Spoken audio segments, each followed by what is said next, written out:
என்னோட ஷோ தானே இது. மதர், மதர் எப்படி இருக்கீங்க? எப்ப வந்தீங்க? உங்களை பார்த்து எவ்வளவு நாள் ஆச்சு?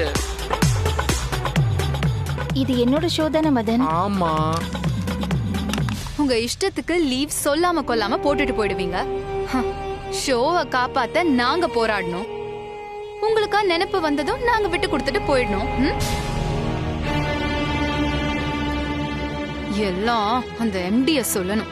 ப்ரொஃபஷனல் ஆளுங்களை விட்டுட்டு இப்படி ஃப்ளூக்ல வந்தவங்கள தலையில தூக்கி வச்சுட்டு ஆடுறாரு.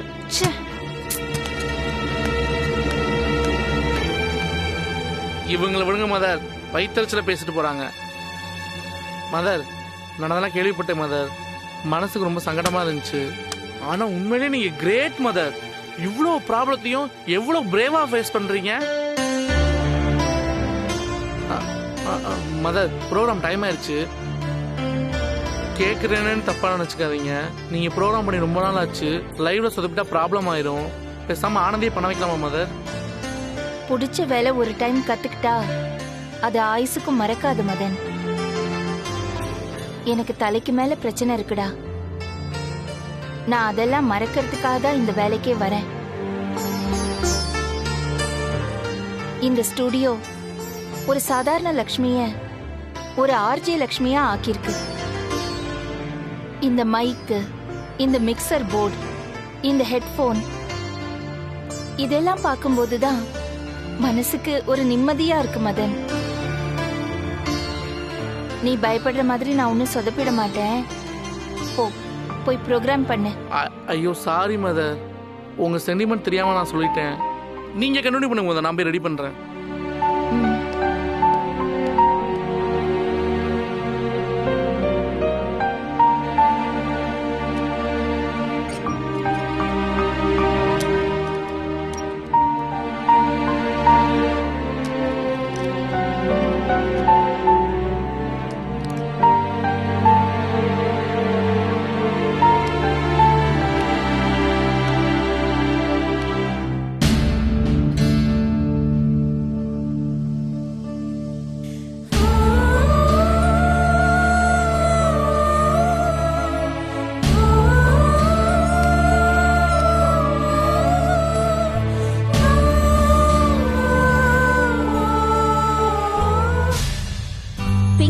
நேயர்களுக்கு அன்பான வணக்கம்.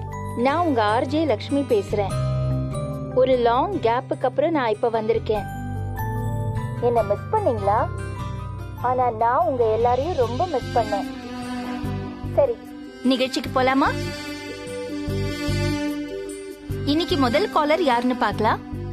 ஹலோ, யார் பேசுறது? எங்கிருந்து பேசுறீங்க? ஹலோ மேடம், என் பேரு நரசிம்மன் மேடம். சொல்லுங்க நரசிம்மன், நல்லா இருக்கீங்களா? ஐயோ மேடம், உங்க குரலை கேட்கதான் நான் எஃப்எம் வைக்கிறதே. இவ்வளவு நாளா எங்க மேடம் போனீங்க? நீங்க பேசாம இந்த ஷோவே நல்லா இல்ல மேடம். மேடம், வழக்கமா ஏதாவது கேள்வி கேட்க சொல்வீங்க. எனக்கு உங்ககிட்ட கேள்வி எல்லாம் கேட்க தெரியாது மேடம். உங்க குரலை கேட்டுக்கிட்டே இருக்கணும் மேடம், அவ்வளவுதான். நான் மட்டும் இல்ல மேடம், என்ன மாதிரி இங்க நிறைய பேர் இருக்காங்க. எங்களுக்காகவாவது நீங்க தொடர்ந்து நிகழ்ச்சியை பண்ணணும் மேடம். கண்டிப்பா பண்றேன், கண்டிப்பா பண்ணுவேன். இவ்ளோ நாள் நீங்க எல்லாரும் என்ன கேள்வி கேட்டீங்க, நான் உங்களுக்கு பதில் சொல்லிக்கிட்டு இருந்தேன்.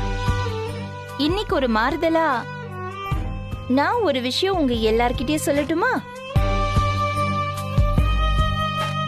நம்ம ஒவ்வொருத்தருக்கும் ஒரு பாஸ் இருக்காங்க. அவங்க கிட்ட இருந்து நம்ம எதையுமே மறைக்க முடியாது. அவங்களுக்கு நாம நேர்மையாவும் உண்மையாவும் வாழணும்னு தான் அவங்களோட விருப்பமா இருக்கும். அது வேற யாரும் இல்லைங்க, நம்மளோட மனசாட்சி தான். அதோட நீதியில இருந்து யாருமே தப்ப முடியாது. நேர்மையா வாழறவங்களுக்கு அதுதான் கோர்ட், அதுதான் நீதிபதி, எல்லாமே. ஆனா அத கூட சில பேர் ஏமாத்துறாங்க. அத நினைக்கும் போது ரொம்ப கஷ்டமா இருக்கு. அத்தை ஹரிசார பத்தி தான் பேசிட்டு இருக்காங்கன்னு நினைக்கிறேன். சமீபத்துல ரொம்ப சர்ச்சையா பேசப்படுற மிஸ்டர் ஹரிகிருஷ்ணனோட கேஸ பத்தி உங்க எல்லாருக்கும் தெரியும் தானே? ஒழுக்கத்துக்கும் நியாயத்துக்கும் பேர் போனவரு ஷெஃப் ஹரி சார்.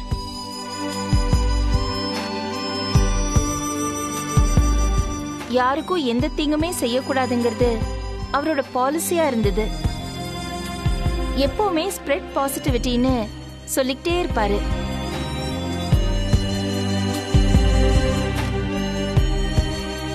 கேட்காமலே உதவி செய்யறது, சத்தியத்தோட வாழணும்னு இருந்த அவரோட வாழ்க்கைய அசிங்கப்படுத்தணும்னே ஒரு பொண்ணு பொய்யா புகார் கொடுத்திருக்கா. அதனால இப்ப அவரை அரெஸ்ட் பண்ணி ஜெயில வச்சிருக்காங்க.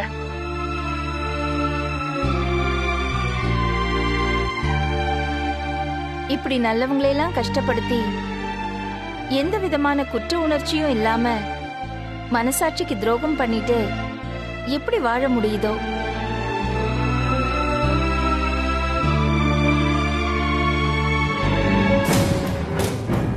இப்ப பாரு உனக்கு என்ன பண்றேன்னு. முன்னேறிய ஒரு சமுதாயத்துல இப்படியெல்லாம் நடக்கும்போது அத அமைதியா வேடிக்கை பார்த்துக்கிட்டு பொறுமையா எப்படி இருக்க முடியும்? என்ன ஹரி சார், உங்க பொண்டாட்டி உங்களை பத்தி இவ்வளவு உயர்வா ரேடியோல பேசிட்டு இருக்காங்க. ஒருவேளை இதை ஜட்ஜி கேட்டாங்கன்னா உங்களை உடனே விடுதலை பண்ணிடுவாங்க போல. அப்படி ஒரு பேச்சா இருக்கு.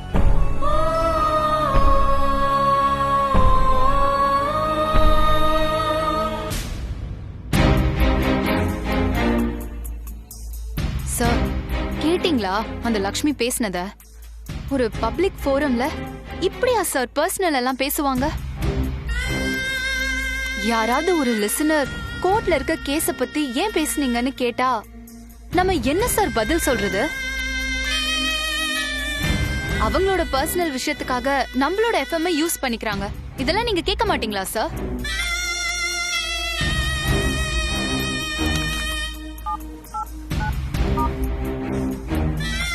லக்ஷ்மி, இமீடியட்டா என் கேபின் போ.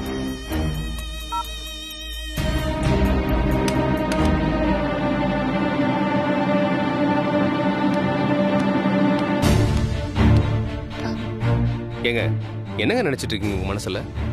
உங்க இஷ்டத்துக்கு வரீங்க, நினைச்சா லீவ் போடுறீங்க. இது ஆபீஸா என்ன நினைச்சிட்டு இருக்கீங்க நீங்க? சாரி சார், எனக்கு இருக்கிற சிக் லீவ்ல தான் சார் நான் லீவ் எடுத்திருக்கேன். அதுவும் தவிர்க்க முடியாத ஒரு காரணத்தினால தான் லீவ் எடுக்க வேண்டி வந்தது. சரி, அதை விடுங்க. ப்ரோக்ராம்ல எங்க பர்சனல் விஷயம் எல்லாம் பேசுறீங்க?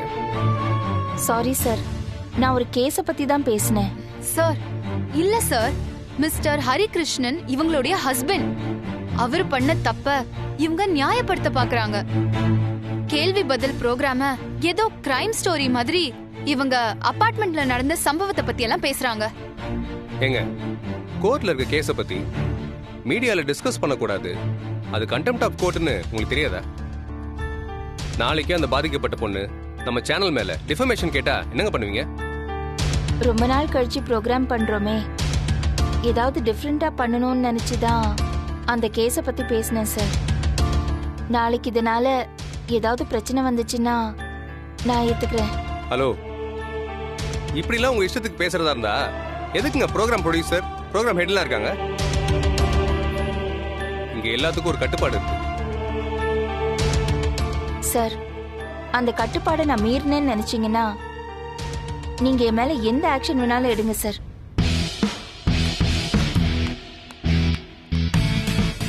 பாத்தீங்களா சார் இவங்களோட திமிர? ஒரு சிஇஓ நீங்க பேசுறது கூட கேட்காம முடிஞ்சத பாத்துக்கோங்கன்ற ரேஞ்சில பேசிட்டு போறாங்க. எத்தனை நாளைக்கு தான் அந்த எம்டி உங்களுக்கு சப்போர்ட் பண்ணுவாருன்னு நான் பாக்குறேன்.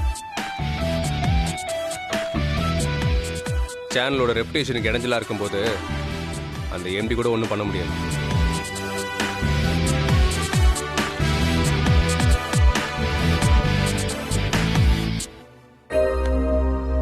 அந்த டேட்ஸ்லாம் சொல்லுங்க. 21, 22, 23 மேடம். வணக்கம் மேடம். உட்காருங்க லட்சுமி. சேம் டேட்ஸா? ஆமா மேடம், சேம் டேட்ஸ் தான். ஃபைல்ஸ் எல்லாம் அப்டேட் பண்ணிடுங்க. Okay madam. அதுக்கப்புறம் என்னாச்சு லட்சுமி? ஏன் சோகமா இருக்கீங்க? இல்ல மேடம், ஹரி சர்க்காக நீங்க வாதாடுறது எனக்கு சந்தோஷம்தான். இருந்தாலும் அவருக்கு சாதகமா எதுவுமே இல்லாதப்போ எப்படி அடுத்த ஹியரிங்ல நீங்க அவரை ஜாமீன்ல எடுப்பீங்க? அதுவரை நீங்க தைரியமா இருங்கன்னு சொல்லி ஹரி சார் கிட்ட சொல்லிட்டு வந்திருக்கீங்க. எனக்கு ஒண்ணுமே புரியல மேடம். என்ன பண்ண போறீங்க? என்ன லக்ஷ்மி, லைஃப்ல கஷ்டமா இருக்கு, இந்த சிச்சுவேஷனை நம்மளால ஹேண்டில் பண்ண முடியலன்னு உங்களுக்கு ஃபோன் பண்றவங்கள நீங்க எவ்வளவு மோட்டிவேட் பண்ணுவீங்க? இப்ப என்ன நீங்களே இப்படி பேசுறீங்க? ரொம்ப ஆச்சரியமா இருக்கு. அப்படி இல்ல மேடம், நீங்க பெயில்ல எடுக்கிறேன்னு சொன்ன வார்த்தையை நம்பி நாளைக்கு கோர்ட்டுக்கு வர ஹரி சார் ஏமாந்துட கூடாதுல்ல.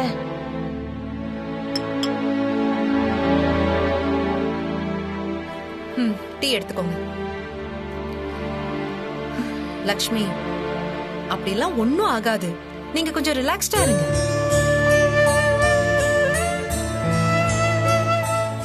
பாருங்க லக்ஷ்மி, ஒருத்தர் சட்டத்தை ஏமாத்தணுங்கிற எண்ணத்துல போய் சொல்லியிருந்தா கண்டிப்பா ஏதாவது ஒரு தடயத்தை விட்டுட்டு தான் போவாங்க.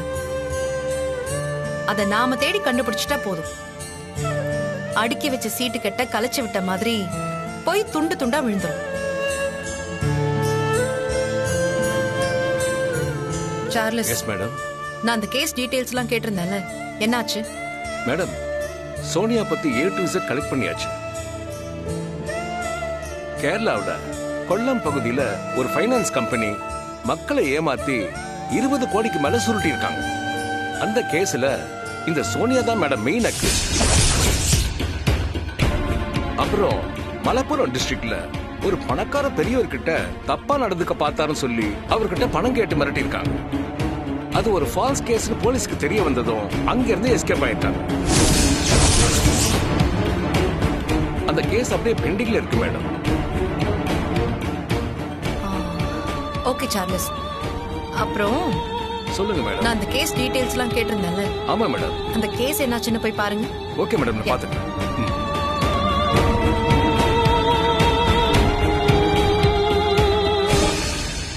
இந்த கேஸ் டீடைல்ஸ் எல்லாம் எடுத்துக்கிட்டு கேரளால இருந்து ஒரு கான்ஸ்டபிள் வந்துட்டு இருக்காரு.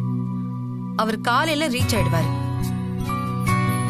இந்த டாக்குமெண்ட்ஸ் எல்லாம் கோர்ட்ல சப்மிட் பண்ணா கண்டிப்பா ஹரிக்கு பெயில் கிடைச்சிடும்.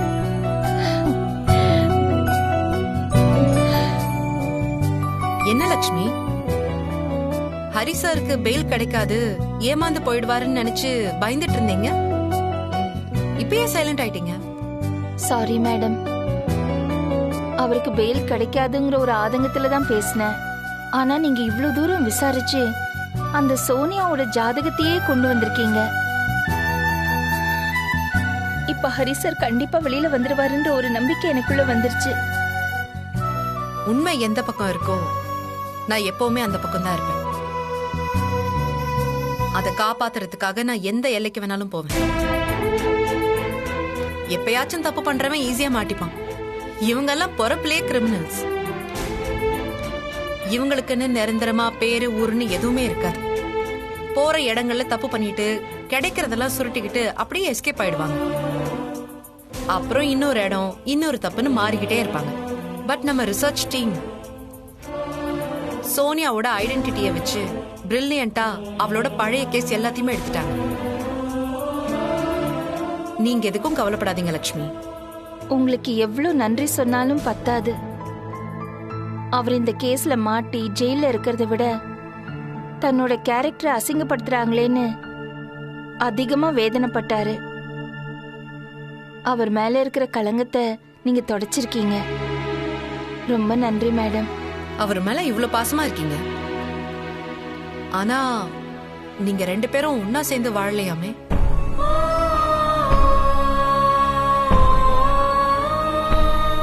அக்யூஸ்ட பத்தி விசாரிக்கிற மாதிரி கிளையண்ட பத்தியும் விசாரிப்போம். உங்களை பத்தி உங்க அபார்ட்மெண்ட்ல விசாரிச்சேன். ஒன்னா சேர்ந்து ஒரே வீட்டுல வாழாம மனசால சேர்ந்து வாழ்றீங்களா?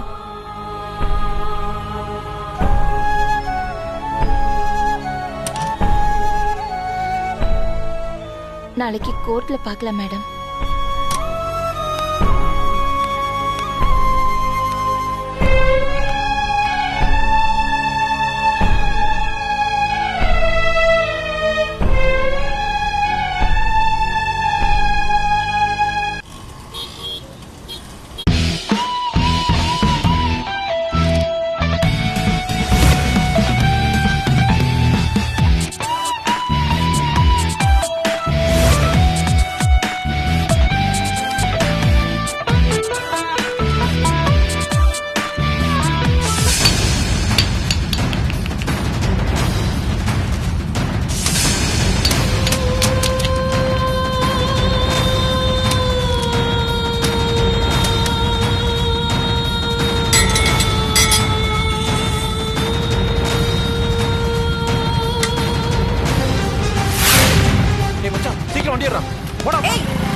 முக்கியம் இல்ல ஜான்சி, நான் சொல்ல போற விஷயம்தான் முக்கியம்.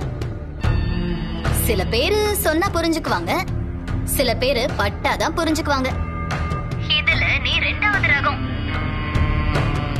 என்ன கல்லு எப்படி வீட்டுக்குள்ள வந்துச்சுன்னு பாக்குறியா? அதுக்குள்ள அது எப்படி எனக்கு தெரியும்னு யோசிக்கிறியோ? அந்த கல்லுக்கான காரணமே நான் தான்.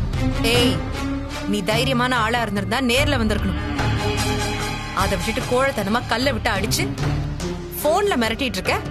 இதுக்கு பேரு கோழத்தனம் இல்ல ஜான்சி, புத்திசாலித்தனம். என்னோட நோக்கம் உன் கூட சண்டை போடுறது ஒண்ணும் இல்ல, நான் யாருன்னு உனக்கு உணர்த்தணும். இப்ப நான் காட்டி இருக்கிறது வெறும் சாம்பிள் தான். ஏன்னா இதுலயே நான் யாருன்னு உனக்கு தெரிஞ்சிருக்கும். இருந்தாலும் சொல்றேன், இப்ப வீசின கல்லுக்கு பதிலா ஒரு பாட்டில்ல கொஞ்சம் பெட்ரோல ஊத்தி ஒரு திரியையும் போட்டு அத பத்த வச்சு உன் வீட்டு மேல போட்டா என்ன ஆகும்னு கொஞ்சம் யோசிச்சு பாரு. வீடு மொத்தமும் எரிஞ்சு நீ ஜீவ சமாதி ஆயிருப்ப. கொடுத்த பணத்தை வாங்கிக்கிட்டு அமைதியா இருக்காம தேவையா உனக்கு இதெல்லாம்? இப்போ ஒண்ணு கேட்டு போல, நாளைக்கு நீ கோர்ட்டுக்கு வராம இருந்தா உனக்கு ஒண்ணுமே ஆகாது. மீறி வந்த அப்புறம் உன் உயிருக்கு எந்த பொறுப்பும் யாரும் கொடுக்க முடியாது.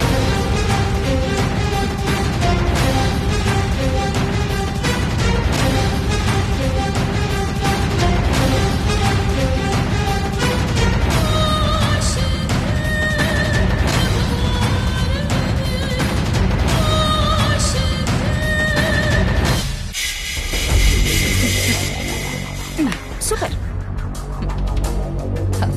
என்ன பிரதீபா, அந்த ஜான்சிய பத்தி என்னமோ ஓவரா பில்டப் எல்லாம் கொடுத்தாங்க.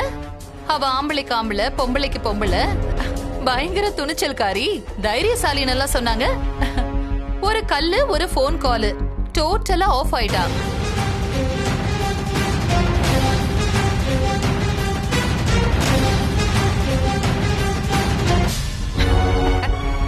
இந்த வக்கீல் வண்டுமுருகன் ஒரு கேரக்டர் இருக்குல்ல, அதோட ஃபீமேல் வெர்ஷன் தான் இந்த ஜான்சி லாயர். வெறும் வெட்டி பந்தாதான். நாம கல்ல விட்டதும் எதுக்கு வம்புன்னு பயந்து போய் ஆஃப் ஆயிட்டா போல. அதுவும் நீ போன்ல வாய்ஸ் சேஞ்ச் பண்ணி பேசின பாரு, ஆசம். அந்த குரலை கேட்டா 10 கொலை பண்ணவன் கூட பயந்துருவான். இவெல்லாம் ஏமாத்துறோம்.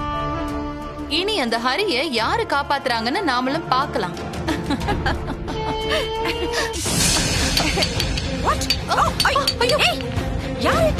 என்ன யாரு? யாரது?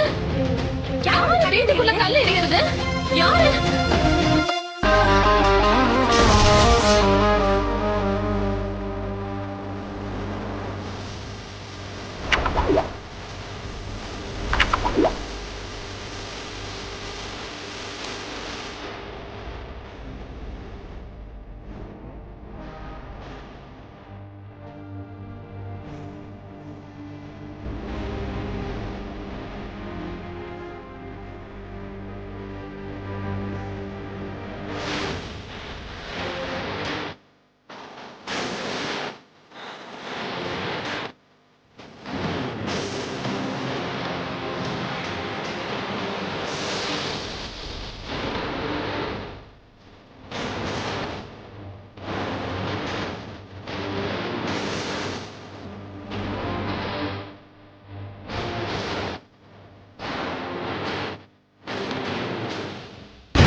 என்ன எதிர்பார்க்கல?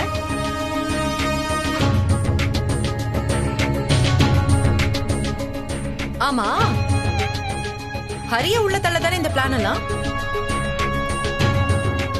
தன்வினை தன்னை சுடுங்கிற மாதிரி நீங்க செஞ்ச தப்பே உங்களை உள்ள அனுப்ப போகுது